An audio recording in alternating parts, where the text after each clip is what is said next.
Alright everyone, Nelly Joey back again with the 7th instalment of my Dead Space 3 hardcore guide. So this video begins at the Rosetta Labs.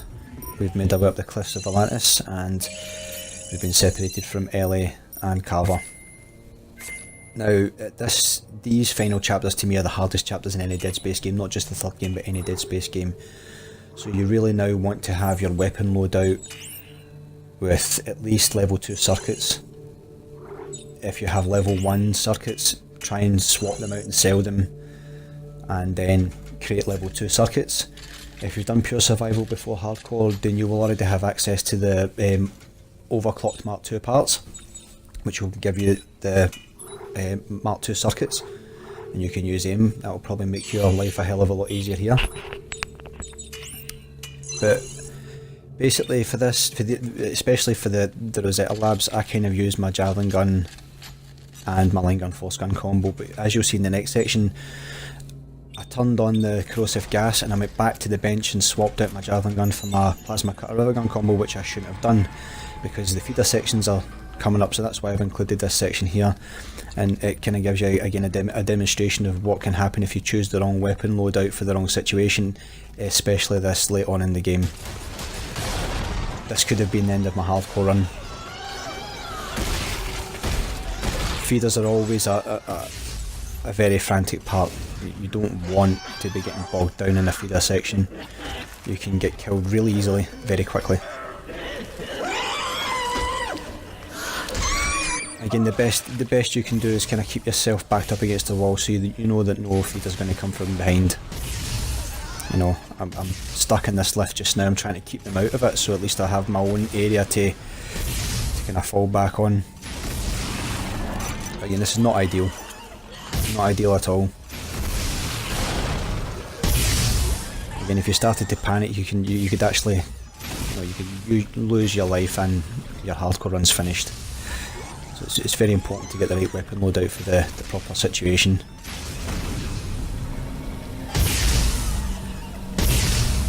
And having the secondary coating, the electricity coating, any kind of coating on your weapons is a good thing because it drags the damage on for the necromorph. It kind of prolongs the damage output for them.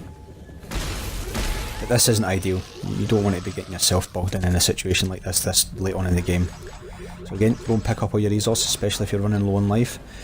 Now this is the second feeder part at the zoo, and this is what I should have done at the first part. And again, there are certain necromorphs and parts you really want to try and do efficiently, and feeders is one of them. You don't want to mess about with feeder sections, especially when they're black feeders as well. So much easier. Just let the secondary fire do its work on the javelin. And that's basically what you want it to be like. You don't want to be taking any chances this far on in the game. You know, I've got to these later on chapters in the game and I've had hardly any life and hardly any ammunition. You do have kind of a backup, but I usually save them for the machine level.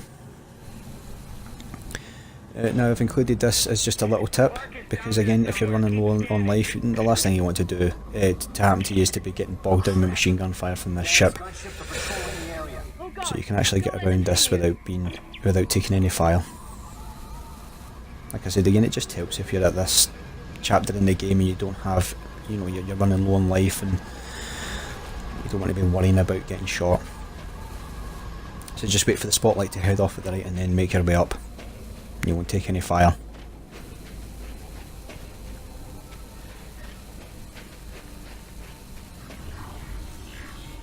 It's as simple as that. This is a little tip as well. I found this tip out very early on in my playthroughs, before I'd done any hardcore playthroughs or anything like that. I was sick and tired of getting jumped off the necromorphs that pop out the vents up at the front, so what I did was I tried to back up to give myself enough room, and I actually found this tip out. So instead of taking the piece of Rosetta out just now, walk back, which is basically what I'm doing. So I was walking back so as not to get jumped,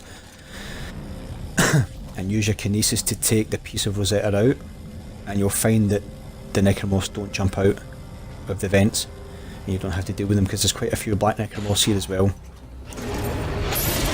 that's just a little tip there. Again, saves your life. Now, this section of this chapter, you can do two ways. You can wait at the lift there, or you can do it like I'm doing here and run up to the top. This elevator is here, this lift. Doing it this way is a bit easier because you're not worrying about stalkers jumping up from in front of you. It's two that do it down at the lift there, but either way is fine, you can do it either way. What you're basically doing again is you're funneling the necromorphs in front of you. You're not having to worry about, especially those stalkers coming from the side. You don't want to be roaming about this part of the level with the stalkers about. You have black necromorphs to deal with as well again, so you're going for, I try and go for a limb, so I try to go for a leg and a blade at the same time, either on the stalkers or the black necromorphs. Try not to hit the midsection, or they're trying to go for the two arms at the one time and using the limbs to your advantage. Like I said, you're not moving about this part, you're not running in between cover, because again you don't know where stalkers are. They could be behind the cover over there, behind the cover over there, and if you get bogged down, you're going to have a bad day. Now this section of the game, I suggest not catching the rockets and firing them back, because when you catch one and fire it back, they fire another one. You either want to have the javelin gun or a seeker rifle and use the scope on the seeker rifle to take them out in the one go. Now as you see, I fired my javelin gun there, the bolt missed, but I managed to fire the rocket back. But you saw what I was talking about there. I fired the rocket back and he'd already released another one. Now thank God my rocket, the fired back rocket hit him and killed the unitologist, but if it didn't, and say those twitchers weren't in front of me, you know, I could have lost a hell of a lot of life there from that rocket, and then you're having to deal with the twitchers and the rocket at the same time. So I'd suggest using either the javelin gun or the seeker rifle with the scope on it and take them out in the one shot with your weapon. Don't bother trying to fire the rocket back, catch it with your kinesis and fire it back. Because this is a very hard section, this part. You know, you're dealing with these twitchers. Now, you just saw there, I fired my javelin gun into the ground and it didn't go off, and I fired that again, it went off, but it didn't affect them. You can have glitches like that, and that just makes your job a lot harder. So again, try to take a blade and a leg off, not just a blade or just one limb. And that is a very hard part. You use the snowmobile as cover so that if you make a mistake and they are firing rockets, at least you're covered. You don't want to head round to the left and round, because there's another unitologist up at the right hand side. He has a gun. And again, you don't want to be dealing with the twitchers and a unitologist. So we're on the descent now down to the machine, and this shows you why I choose the line gun force gun combo. I've now reverted back to my rivet gun plasma cutter combo because I find you need the accuracy to take out the Volantin necromorphs. You know, shooting the limbs away from them, it's a really hard thing to do with the javelin gun. The force gun doesn't work on them. The actual pressure of the force gun doesn't work on them, it doesn't force them back. But what your force gun does do is it stops them from exploding. And they are a nightmare, and they can end your hardcore run as well. If they explode in your vicinity and you fall and more of them explode, you can find yourself in serious trouble. But the force gun deals with them pretty well. It knocks them down. Your force gun can work on leapers as well. It can knock them down, and they can, you know, if they're from a high enough height, they'll die. So that's this video finished, and I'll leave you with probably one of the greatest scenes in Dead Space ever, and some final words from Isaac. Again, Nelly Joy signing out. Thanks very much for watching, and I hope this video helped, and until the next time. So I guess this is it, huh? Yeah.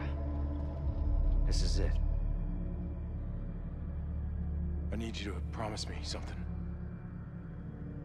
If I don't make it, you'll get this done, right? We'll get this done, Carver. You and me. Yeah, but if I don't... I helped get us this far. And that's close enough for all this to count, right? Count for what? For... I don't know, just... all the bad I've done? Oh, shut up, Carver. You're a good man. I alienated my son, wrecked my family. Isaac, I killed Santos. Is that what a good man does? Good men mean well.